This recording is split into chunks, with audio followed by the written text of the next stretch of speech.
هي الحلقات تحفظني بآيات من القرآن، هي الحلقات تملأني بحب المصطفى العدنان، هي الحلقات تحفظني بآيات من القرآن، هي الحلقات تملأني بحب المصطفى العدنان، وأخلص نيتي دوما لرب واحد ديان بروح ملؤها طهور. Sure Kamer tefsiri 1. ayetten başlayıp okuyayım inşallah. Bismillah, elhamdülillah, esselatu vesselamu ala Resulillah. Esselamu aleyküm ve rahmetullahi ve berekatuhu. Tövende diktanlağa İbn Kathir rahimuhullah'ın Kur'an-ı Kerim tefsiri Uygurca tercümesi Kamer suresi 1. ayetinden başlayıp okuyayım inşallah. A'udhu billahi mineşşeytanirracim. Sure Kamer Mekke'de nazil bolgan 55 ayet. Yuqorida Abu Vaqid'nin hadisida aytilgandek Peygamber aleyhisselam Sure Qaf bilen Sure Kamerni Qurban ayetlerida ve roz ayetlerida o'qiydi. O sureler mu'minlarga tayyorlangan cennetin ibaret va'da, devzaqdan agahlandırış, mahlukatlarını dastlabda yaratish ve ularni qayta terildirish, Allah Ta'ala'nı bar ve bir deb bilish, payg'ambarlarning avatganligini isbotlash ve onundan başqa katta maqsadlarni o'z ichiga olganlik uchun Payg'ambar alayhissalom o surlarni cho'ng yig'ilishlarda o'qiydi. Bismillahirrahmanirrahim. Nihayet şefkatlik ve mehriban Allah'ın ismi bilen başlayayım. Kıyamet yakınlaştı. Ay yerildi. Kureyş kuffarları birer mucizini körsela imandan yüz örüp bu davamlaşkıcı sihirdir deyişidi. Ula Peygamber aleyhisselamını inkar kıldı. Nefs xahişleriga ergeçti. Yaxşılıqdan ya yamanlıqdan bolsun, her iş şu işinin əhlini cennetke ya devzaqqa orunlaştırğıcıdır. Ulağa hakikaten Kur'an haberlerinden ibret ilindiğan miqdarda nəs keldi. Mükemmel hikmet keldi. Allah ulanı şaqi qilganlığı üçün ulağı agahlandırışlarının paydası bolmaydı. Kıyametinin yakınlaşışı ve ayının yerilişi doğrusunda. Allah Teala bu ayette kıyametinin yakınlaşkanlıqıdan, dünyanın tügep ahırlaşışı yüzlengenlikinden haber kılıdı. Allah Teala bu vaxtı mındaq deydi. Allah'ın fermanı yani kıyamet çokum kelidi. Onunla aldırıp ketmenglar. Kişilerge ularning amallaridan hesap ilindigan vaqt, yani kıyamet yaqinlashdi. Halbuki ular g'aflatdadir. Kıyamet to'g'riliq o'ylanishdan yüz o'rmakdadir. Bu vaqtda nurg'un hadislar rivoyat qilingan. Hafiz Abu Bakr Bazzar Anasning mundaq deganligini rivoyat qildi. Payg'ambar alayhissalom bir kuni sahobalariga nutq so'zladi. Shu chaqda quyosh petib ketishga ozliq qolgan edi. Kunning faqat ozg'ini bir qismi qolgan edi. Payg'ambar alayhissalom mundaq dedi. Mening jinim ilkida bo'lgan zot Allohning nomi bilan qasamki, dunyoning qolgan qismini o'tgan qismiga selishtirganda qiyomat bo'lishga faqat bir kuninglarning qolgan qismini o'tgan qismiga selishtirganchiliklar oz vaqt qoldi. Qaranglar, biz quyoshning petib ketishiga faqat ozg'ini bir qismi qolganligini ko'rib turibmiz. Tövendikisi yuqoridagi hadisni ta'kidlaydigan ve onu uçuq bayan qiladigan hadis bo'lib, İmam Ahmad ibn Umarning mundaq deganligini rivoyat qiladi. Biz Payg'ambar alayhissalomning qishida o'ltiratdik. Bu asr vaqtidan keyingi vaqt bo'lib, quyosh Qo'ayqan tig'iga petishga az qolgan edi. Payg'ambar alayhissalom mundaq dedi. sizlarning umringlarni ilgari o'tgan kishilarning umriga selishtirganda, ya'ni dunyoning qiyomatgacha qolgan qismini uning o'tib ketgan qismiga selishtirganda, qiyomat bo'lishi faqat bugungi kunning qolgan qismini uning o'tib ketgan qismiga selishtirganchilikla oz vaqt qoldi. La ilaha illalloh Muhammad rasul. İmam Ahmad Sahil ibn Said'den Peygamber aleyhisselamның ko'rsatkich barmoqi bilan o'ttir barmoqini ishorat qilib turib, qiyomatning bu ikki barmoqning teng bo'lishiga qolganchilikla az musaf qolganligini tushundirib mundaq deganligini rivoyat qiladi. Men qiyomat bo'lishga mushunchilik vaqt qolgandila payg'ambar qilib avatildim. Buni İmam Buxoriy va Muslim rivoyat qilgan. İmam Ahmad Vahib Savoidin Peygamber aleyhisselamның mundaq deganligini rivoyat qiladi. Men qiyomat bo'lishga ko'rsatkich barmoq bilan o'ttir barmoq teng bo'lishga mushunchilik qolgandila payg'ambar qilib avatildim. Qiyomat mening oldimda, ya'ni men payg'ambar bo'lib kelishdan ilgari qoyim bo'lg'il tas qoldi.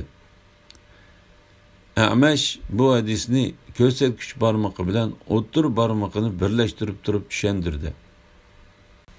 İmam Ahmad İsmail ibn Ubaydullah'ның mundaq deganligini rivoyat qiladi. Anas ibn Malik Valid ibn Abdul Malikning qishig'i kelganda, Valid uningdan Payg'ambar alayhissalomning qiyomat to'g'riliq nimalarni aytganligini anglading deb so'radi. Anas Payg'ambar alayhissalomning sizlar bilan qiyomatning orasi bu ikki barmoqning teng bo'lishiga qolgan arliqchilik qoldi deganligini angladim deb javob berdi. Yuqoridagi hadislarni İmam Buxoriy Payg'ambar alayhissalomning ismlari haqida u yiqquchidir. Alloh taolo kishilarni uning qadamlarining izidan yig'idi. Ya'ni u vafot bo'libla uzoq o'tmay qiyomat qoyim bo'ladi deb rivoyat qilgan hadis ta'kidlaydi. Oy yerildi. Shubhisizki bu vaqa Payg'ambar alayhissalomning zamonasida yuz bergan edi. Bu ahvol nurg'unlagan mutavatir hadislarda rivoyat qilingan. Oyning yerilganligidan iborat bu ishning haqiqatan Payg'ambar alayhissalomning zamonasida yuz berganligiga o'limalar birdak birlikka kelgan. U ro'shan mo'jizalarning biridir. Bu vaqtda rivoyat qilingan hadislar to'g'risida İmam Ahmad Anas ibn Malikning mundaq deganligini rivoyat qiladi. Ahli Makka Payg'ambar alayhissalomdan uning rost payg'ambar ekanligiga dalil qilish uchun mo'jiz talab qildi. Shuning bilan oy Makkada ikki parcha bo'lib yerildi. Alloh taolo mundaq deydi: Qiyomat yaqinlashdi, oy yerildi. Buni İmam Muslim rivoyat qilgan. La ilaha illalloh Muhammadur rasululloh. İmam Buxoriy Anas ibn Malikning mundaq deganligini rivoyat qiladi. Ahli Makka Payg'ambar alayhissalomdan uning o'zlariga bir mo'jiza ko'rsatishini talab qildi. Shuning bilan u oyni ikki parcha qilib ko'rsatdi. Ular ikki parcha oyning orasida Hiro tog'ini ko'rdi. Buni İmam Buxoriy va Muslim rivoyat qilgan. La havla va la quvvata illa billah. İmam Ahmad Jubayr ibn Mut'imning mundaq deganligini rivoyat qiladi. Payg'ambar alayhissalomning zamonida oy yerilib ikki parcha bo'lib, bir parchasi u tog'ning ustida, yana bir parchasi bu tog'ning ustida turdi. Shuning bilan mushriklar Muhammad bizga sehr qildi deyishdi. Ular yana agar bu bizga sehr qilgan bo'lsa-mu, u butun insonlarni sehr qilishga qodir bo'la olmaydi deyishdi. Buni İmam Bayhaqiy rivoyat qilgan. İmam Buxoriy Ibn Abbasning mundaq deganligini rivoyat qiladi. Payg'ambar alayhissalomning zamonida oy yerildi. Buni İmam Muslim rivoyat qilgan. Ibn Jarir Ibn Abbasning qiyomat yaqinlashdi, oy yerildi. Quraysh kuffarlari birer mo'jizani ko'rsalar iymondan yuz o'rib, bu davomlashquchi sehrdir deyishidi. Degan oyat haqida Bu haqiqiy bo'lib o'tgan vaqalikdir. Ay hicret qilishdan ilgari yerilgan bo'lib, uning ikki parcha bo'lganligini mushriklar o'z ko'zlari bilan ko'rishgan edi, deganligini rivoyat qiladi. Hafiz Abu Bakr Bayhaqi Abdullah ibn Umarning Alloh taolaning qiyomat yaqinlashdi, ay yerildi degan oyat haqida mundaq deganligini rivoyat qiladi. Bu ahvol haqiqatan payg'ambar alayhisalomning zamonida yuz bergan. Ay ikki parchaga yerilib, bir parchasi tog'ning oldi tarafida, yana bir parchasi tog'ning orqa tarafida turgan. Shuning bilan payg'ambar alayhisalom "Ey Alloh, sen guvoh bo'lgin" degan. İmam Muslim va Tirmiziy shunday rivoyat qilgan. La ilaha illalloh Muhammad rasululloh. İmam Ahmad ibn Mas'udning mundaq deganligini rivoyat qildi. Ay payg'ambar alayhisalomning zamonida ikki parchaga yerildi. Makkaliklar uni ko'rdi. Shuning bilan payg'ambar alayhisalom "Ey ahli Makka, bunga guvoh bo'linglar" dedi. Uni İmam Buxoriy va Muslim shunday rivoyat qilgan. Ibn Jarir Abdullahning mundaq deganligini rivoyat qildi. Men haqiqatan ay yerilgan chaqda uning yerilgan orliqidan tog'ni ko'rdim. İmam Ahmad Abdullahning mundaq deganligini rivoyat qildi. Payg'ambar alayhisalomning zamonida ay yerildi. Hatto men ayning ikki parchasining orasidan tog'ni ko'rdim. Mushriklarning sarkashligi va ularning o'sal pozitsiyasi to'g'risida. Quraysh kuffarlari biror mo'jizani, ya'ni biror dalil isbot va biror pokitni ko'rsalar iymondan yuz o'rib, ya'ni uningga bo'ysunmay, balki uningdan yuz o'rib va uni orqalariga cho'rib tashlab, bu davomlashuvchi sehrdir deyishdi. Ya'ni ular biz ko'rgan bu dalil paketlar sehrdir. Biz bu sehr bilan sehrlandik deyishdi. Mujahid, Qatada va boshqalar bu oyat haqida mundaq deydi. Ular bu asta yo'qoladigan, davomi yo'q batil sehrdir deyishdi. Ular payg'ambar alayhisalomni inkor qildi. Nafs xohishlariga ergashdi. Ya'ni ular nodonlik va aqlsizlik qilib, payg'ambar alayhisalom o'zlariga elib kelgan haqiqatni inkor qildi. O'z ko'z qarashlari va nafs xohishlari chiroyli ko'rsatgan narsalarga ergashdi. Yaxshilikdan yo yomonlikdan bo'lsin, har ish shu ishning ahlini jannatga yo do'zaxga o'rinlashtiruvchidir. Qatada bu oyatning ma'nosi yaxshilik yaxshi kishilar tarafidan, yomonlik yomon kishilar tarafidan vujudga chiqadi deganlikdir deydi. Ibn Jurayj har ish shu ishning ahlini munosib o'ringa o'rinlashtiruvchidir deganlik bo'ladi deydi. Mujahid har ish qiyomat kuni shu ishning ahlini jannatga yoki do'zaxga o'rinlashtiruvchidir deganlik bo'ladi deydi. Ular haqiqatan Qur'on xabarlaridan ibrat elinadigan miqdorda narsa keldi.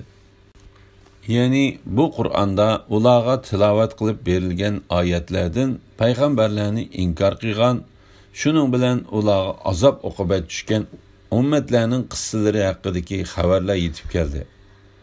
U xabarlarda Alloh taologa shirik keltirgan va haqni inkor qilishda haddidan oshgan kishilarga yetgudak vaz nasihat bor. La ilaha illalloh Muhammad rasululloh.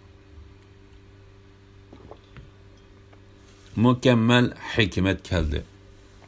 Ya'ni uningda Alloh taolo hidoyat qilgan kishini hidoyat qilishida, gumroh qilgan kishini Alloh taoloning gumroh qilishida yetarli hikmat bor. Alloh taolo ularga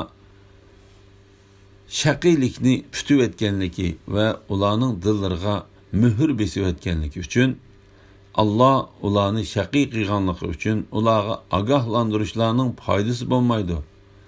Alloh taolo hidoyat qilmagandan keyin ularni kimmi hidoyat qilsin? Alloh taolo bu vaqtda mundaq deydi: Ey Muhammad sallallohu alayhi vasallam, aytqinki, sizlarning pokitinglar bo'lmasa, Allohning aniq pokiti bor. Agar u xolasa, hammanglarni albatta hidoyat qiladi. Mo'jizalar va ogohlantiruvchilarning, ya'ni payg'ambarlarning iymon etmaydigan qavmga foydasi bo'lmaydi. Ulardan yüz örgün. U kunda chaqirg'uchi, ya'ni Isrofil qiyin ishqa, ya'ni hisobga chaqirdi, ya'ni sur chaladi. Ular qo'rqinishdan tikilib qariy olmagan holda go'yo tarilib ketgan cheketkidek qabrlardan chiqib keldi. Ular chaqirg'uchining oldiga bo'yinlarini so'zgan holda yuguraydi. Kafirlar bu qiyin kundir deydi. Ularning qiyomat kundagi yomon ahvoli to'g'risida Alloh taolo mundaq deydi: Ey Muhammad sallallohu alayhi vasallam, agar biror mo'jizani ko'rganida uningdan yuz o'rib, bu yo'qolg'uchi sehrdir deyishadigan ana shu kafirlardan yuz o'rgin. Ularga orqani qilib, ularga nimalar bo'ldiganligini kutgin. Bu kunda chaqirg'uchi, ya'ni Isrofil qiyin ishqa, ya'ni baloyi afat bo'ladigan, balki tavrinishlar va qo'rqinishlar bilan to'lgan hisob maydonidan iborat qattiq qiyin ishqi chaqirdi, ya'ni sur chaladi.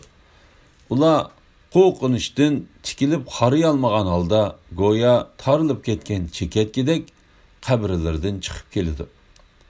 Ya'ni ularning Isrofilning ovozini anglab qabrlardan chiqib atrofga tarilib qiyomat maydoniga qarab ilgirilishi go'yo olamga tarilib ketgan cheketkilarga o'xshaydi.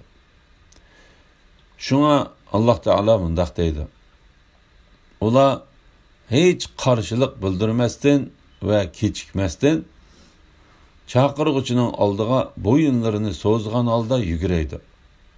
Kafirlar bu qiyin kundir deydi. Ya'ni kafirlar bu qattiq qo'rqinchli va qattiq ig'ir kundir deyishidi. U kun qiyin kundir. Kafirlarga oson emasdir. Alhamdulillah, yuqorida Sura Qamar tafsiridan 8-oyatgacha angladinglar. Oxirini keyin qitimliq o'qishimizda davomlashtiramiz inshaalloh. Ve sallallahu ala Muhammed ve ala alihi ve sahbihi ve sellem. Esselamu aleyküm ve rahmetullahi ve berekatuhu.